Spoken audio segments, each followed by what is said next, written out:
This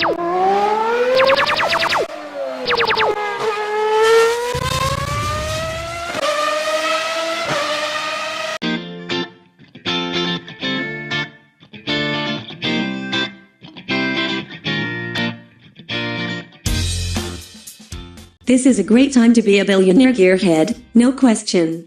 Manufacturers are practically tripping over each other to bring their adjective-stretching hypercars to market, complete with their 4-figure power outputs and 7-digit price tags. This is a golden era for those with bottomless pockets and an urge to go very, very quickly. But what about those who are fractionally further down the pyramid, the unlucky ones who find they can't quite crack the 1% of the 1%?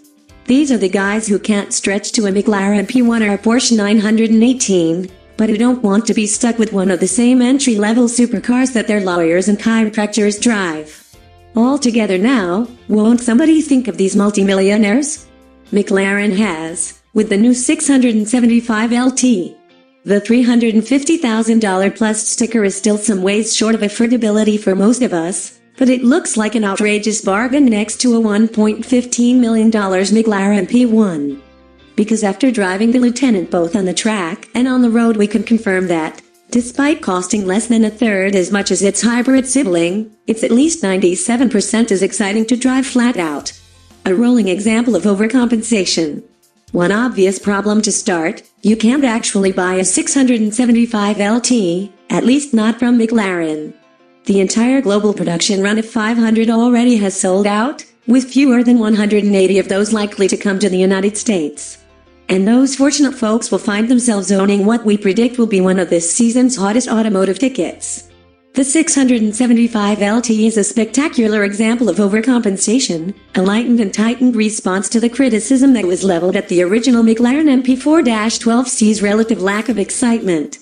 The 650S addressed that to an extent, but it's the Lieutenant that shows just how far the common mechanical package that underpins all of McLaren's current models can be taken in the direction of sweaty palm thrills. Nobody will ever accuse it of being too refined or dynamically aloof. Indeed, it's probably slightly more exciting than aerial combat. Lieutenant stands for long tail, a reference to the evolved version of the McLaren F1 that was built to keep it at the sharp end of 1990s sports car racing after rivals responded to its first surprise victory at Le Mans. Despite that, the 675lt is barely any bigger than the 650S. Its length grew by only 1.3 inches, although it does have a redesigned back end and that irresistibly motorsport-grade polycarbonate engine cover.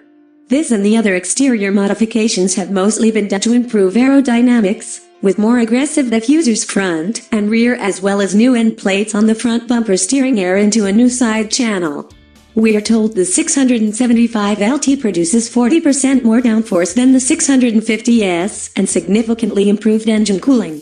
The biggest visual difference at the back is the arrival of twin, howitzer-grade tailpipes made from a titanium alloy that turns blue after hard use. The quest to trim weight has brought out McLaren's innate tendency toward obsessive compulsion like nothing else. The claimed total savings are an impressive 220 pounds versus the 650S coupe, and that's come by shaving mass from what is already the lightest car in its segment. Yes, there's more carbon fiber, but you've got to love a company that switches to titanium wheel bolts to save 1.4 ounces on each one, a cumulative reduction of just £1.80 across the whole car. The 10-spoke, forged aluminum wheels are also £1.80 lighter, total, than the optional lightweight ones on the 650S, and the carbon-framed seats save a combined 33 pounds. Both air conditioning and an adjustable passenger seat are no-cost options. The only way you'll get the lightest possible 675lt is by forgoing both.